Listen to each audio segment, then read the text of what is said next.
नमस्कार। मैं पूरन चंद Joshi, retired inspector BSF, आपको आज दूसरे उत्तराखंड के मशहूर पर्यटक स्थल माता अग्नेरी मंदिर से मैं मंदिर की महिमा और उसके इतिहास के बारे में आपको हल्के और कम शब्दों में जानकारी देना चाहूँगा। मैं इस समय उत्तराखंड के कुमाऊं क्षेत्र में चौखुटिया गेवाड़ घाटी की कुलदेवी माँ अग्नेरी देवी के मंदिर पर खड़ा हूँ और मंदिर पतित पावनी, कष्टहरणी और मोक्षदायिनी रामगंगा नदी के किनारे पर स्थित है। रामगंगा अपने शांत, मनोहारी और आकर्षक वेग से पूरी भरी हुई इस समय यहाँ से अपने गंतव्य की ओर प्रस्थान करती हुई रामगंगा और माता अग्नेरी मंदिरों के बीच में केवल एकमात्र रोड जो चौखुटिया से 23 किलोमीटर दूर जोराशी को जोड़ता है, यहाँ पर स्थित है। और सामने चौखुटिया बाज़ार, जहाँ से इसकी दूरी मात्र 1 किलोमीटर है। और आपको ये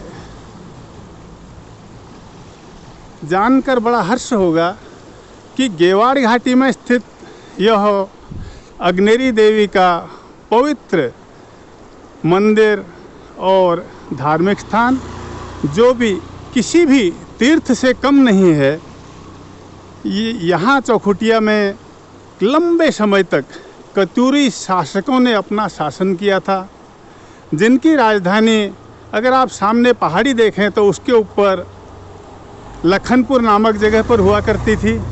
और इसी अग्नेरी मंदिर में उनकी कुल देवी का यहाँ पर एक छोटा सा मंदिर था, जिसमें अष्टधातु की मूर्ति थी।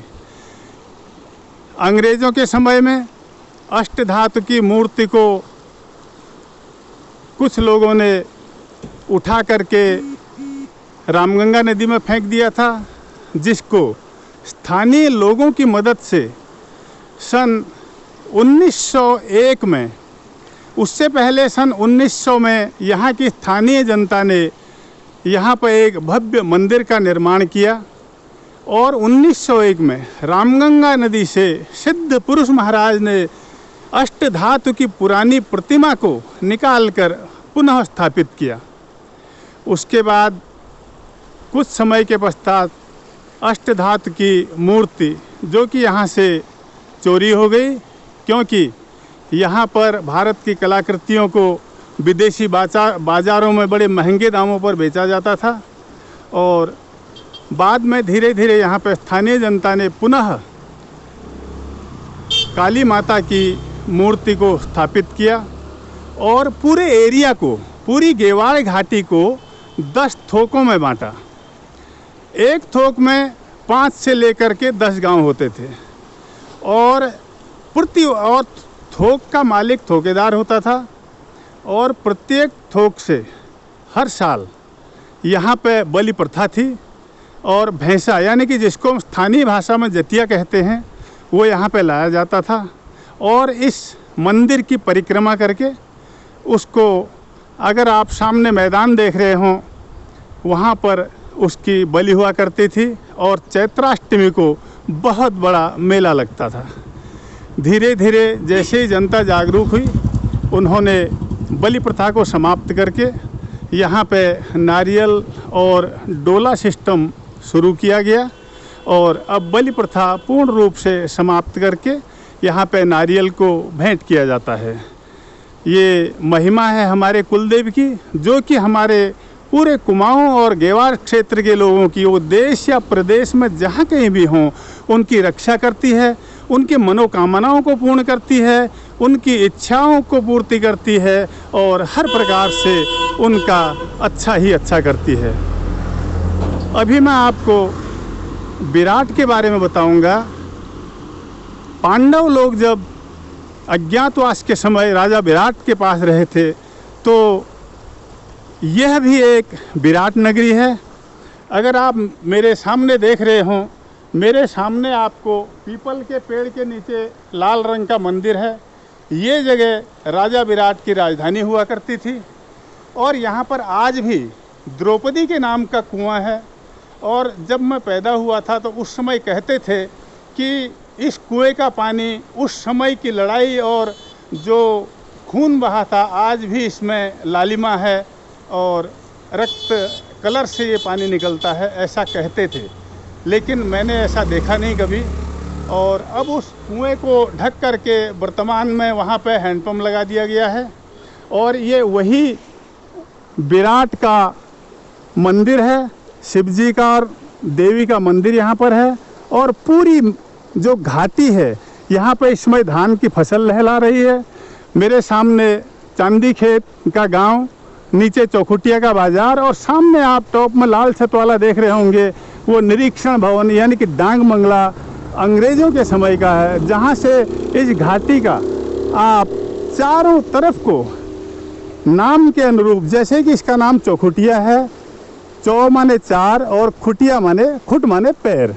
तो चार पैर इसके जो थे वो कोई मानव के पैर नहीं थे, वो पैर चार दिशाओं में चार घाटियाँ थी। जैसे आप ये पुल के सामने देख रहे होंगे, पुल से ऊपर को एक बड़ा घाटी जाती है जो बद्रीनाथ कर्णप्रयाग साइड को, तो एक वो इसका पैर था और एक सामने आप डांग बंगले के पीछे की ओर देख रहे होंगे तो वो द्वाराहाट और खीड़ा तड़ाकताल साइड वाला वो दूसरा इसका हिस्सा था, दूसरा खुट यानी कि पैर था। और तीसरा जो मासी भिक्यासैन होते हुए रामनगर को जाता था आपके सामने, वो इसका तीसरा पैर। और चौथा ये जो रोड सीधे जोरासी को जा रही है, सोनगांव, जोरासी, खड़कतिया, जयराम बाखल, ये एरिया इसका चौथा पैर था। इसी से इसका नाम चौखुटिया पड़ा। और इस समय वर्तमान में जो हमारे अग्नेरी मंदिर की कमेटी है, उन्होंने यहाँ पे काफ़ी विकास कार्य किए हैं और बहुत ही ज़्यादा उन्होंने यहाँ पे सुधार किया, जिसका कि मैं वर्णन भी नहीं कर पा रहा हूँ और उस कमेटी की मैं तारीफ़ भी नहीं कर पाऊँगा, क्योंकि उन्होंने काम ही इतना ज़्यादा किया। मैं धन्यवाद करता हूँ इस कमेटी का, जो डॉक्टर कुलदीप सिंह साहब के नेतृत्व में इसका विकास हुआ और आगे भी चल रहा है और चलता रहेगा। और पतित पावनी गंगा, जिसमें लोग समय समय पर आकर के गेवाड़ घाटी के लोग इसमें स्नान करते हैं, और मोक्षदायिनी गंगा नदी पूरे गेवाड़ घाटी की जहाँ सिंचाई करती है, वहीं जल की भी आपूर्ति करती है। और इसको अगर हम चौखुटिया गेवाड़ घाटी की लाइफ लाइन कहें, जीवन रेखा कहें, तो कोई भी अतिशयोक्ति नहीं होगी।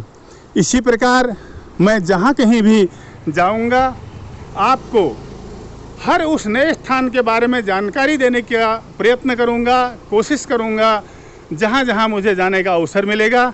इसी के साथ मैं आप लोगों से आज अग्नेरी देवी को प्रणाम करते